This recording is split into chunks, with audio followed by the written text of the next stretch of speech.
that I didn't have last year. Hold up, where'd this come from? In this video, we'll be talking about 5 different steps to building a flower and tree bed. Stay tuned.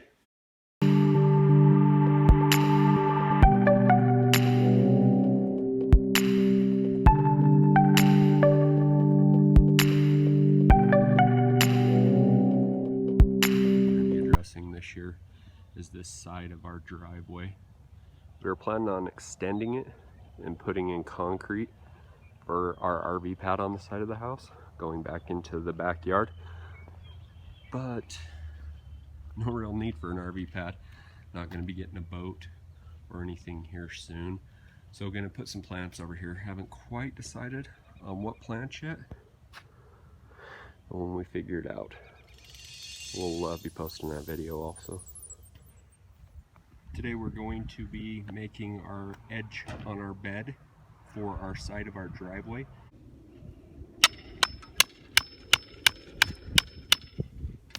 When you don't have string, you just make some improvisations. When you don't have any string, you just change it up just a little bit. This is some weed eater string that I had laying around.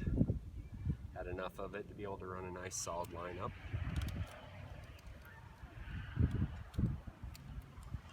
So that I can get an even line right here.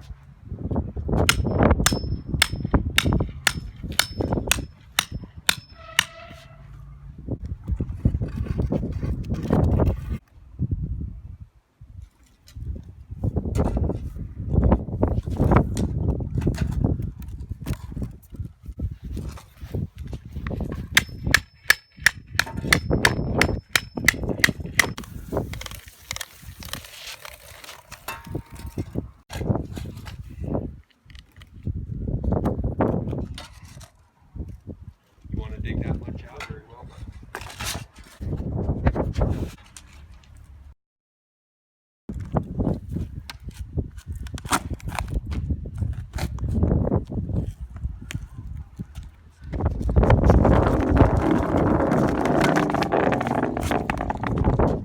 Go ahead and hook it up at this point, run it down to the point we're going to pop out the emitter. We have a flexible pipe, so it's easy to run in and out of any kind of like crevices, anything like that. We had some cement chunks that were a little bit hard to get around, so we had to like move it out a little bit into our bed, but not too bad. We got a lot of chunks out. As we do it, can collapse it and make it go in correctly. Get it to go over, fit it in, and then just work it off.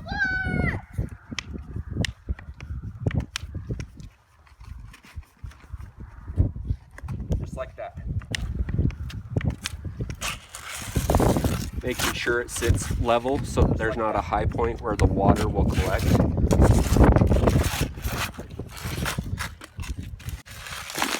On this part, as we cover it with the dirt, we aren't putting it down very deep because there's not going to be foot traffic on it, so we're not too worried about it. We're just covering it pretty shallow just so that it's ran down through here as a nice grade. So we get down to the bottom of it. We have our pop-up emitter that we just go ahead and place on the inside of it. It slides in, and you can feel it snap into place. Push it to fit in the space that you want it to fit in, make it flush with the ground, and then you just go ahead and fill it in. So what does this do? It makes it so that the water can drain from the house on the drains. Comes down on our drain points. There's a drain point right there. There's a drain point at the back. We connected both of those, brought them down from the points that they were at, and we have them. That's not a thing to have on it. Drain point on the back. What we'd have them do is they drain down to that point back there, and then this one that was right here drained at this point. What we're going to do is level it off so that it looks nice and everything. This is nice and flush with the ground so that it's not in the way of anything, and that the mulch or anything won't get in the way of it, so that it can pop up when the water comes in. Next, I dig in my bed edge. What it is a divider between my flower bed and my neighbor's yard. It's 6 inches deep, and I'm using my trace line as my guide That 6 inches deep straight down stops the runners from his grass penetrating into my flower beds, giving me a barrier.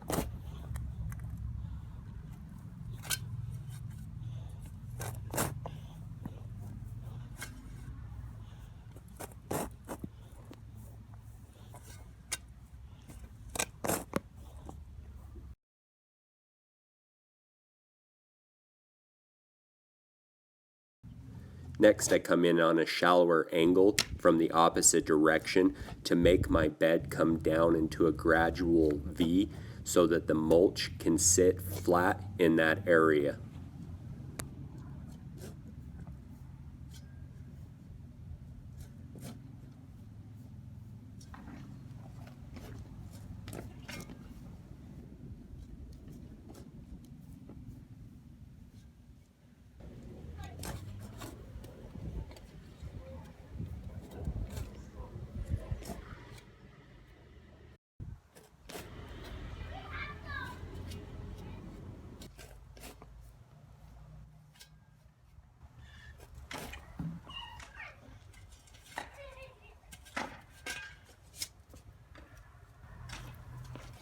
So this is how the edge looked after I got done, before we cleaned it out and pulled the dirt back to the right hand side into the bed to give a more gradual appearance.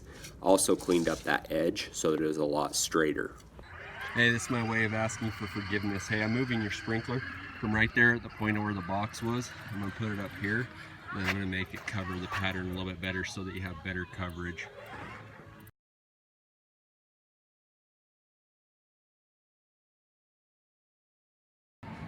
I got it moved over there so that it's not back over there anymore. So it's right here, and then we just need to adjust it so that you can hit and go wide. Watering it in halfway in, have it all leveled, everything like that. I've gotten the grasses put in. Still have other bushes that we have to install, but at this point, almost done. Watering it in really well. Got it all planted, all in. Watering it in really good from the top so that it has a good soaking. Then I'll run the rest of the drip tube to it. You'll see that it comes there. I have that drip tube stake for the deep watering put into the ground. I have it up a little bit higher so that it adjusts to the mulch. So when the drip tubing goes in, it'll be at a good height.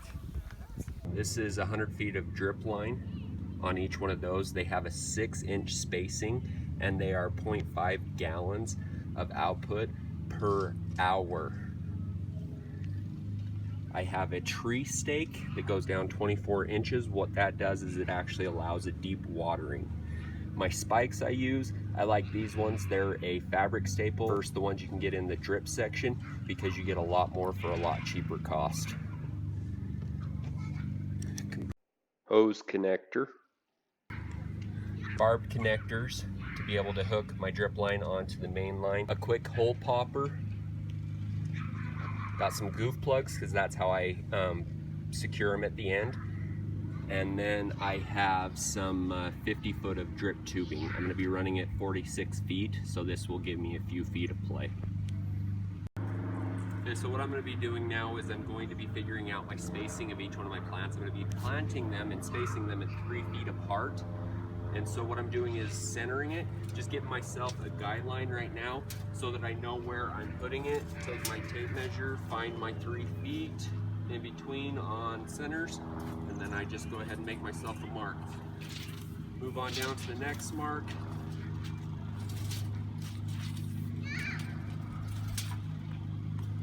Find my 3 foot, give myself a mark. What this is going to do is it's going to give me my spacing so that I know how far my drip tubing needs to be ran. It's not super on the spot right now for planting. I will put those on centers. And what this does is it gives me a baseline to know where I need to run my drip. Here is the after footage of after running all the drip tubing. None of the mulch has been put in yet. Each individual grass had its own drip line ran to it with a little bit of the brown tubing that has the 6-inch emitters around it. Down here at the tree, it has its own ring, and then that watering stake, as you can see next to it. Number 5, mulch, the finisher, the final touch, the thing that makes it look complete and brings a whole project together. Thank you for watching my 5 steps to making a flower and tree bed. If you like my videos, please hit the subscribe button below so you will be notified for any future videos coming up. Hit that little bell icon also. That'll help notify you when I put my videos out. I'm Jeremy of The Greener Lawn. Make her green. Go ahead and stay tuned for the blooper reel. Choose it.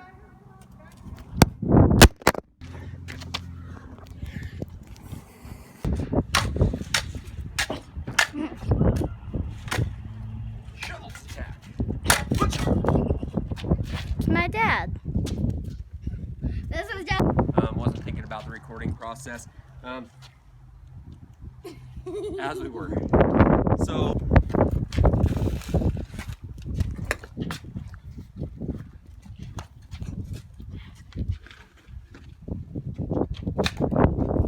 I love that the camera's not doing anything but dancing.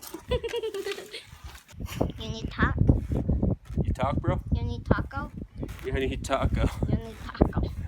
I think you were asking me if I needed to talk, but you ended up with the taco. Tacos are amazing.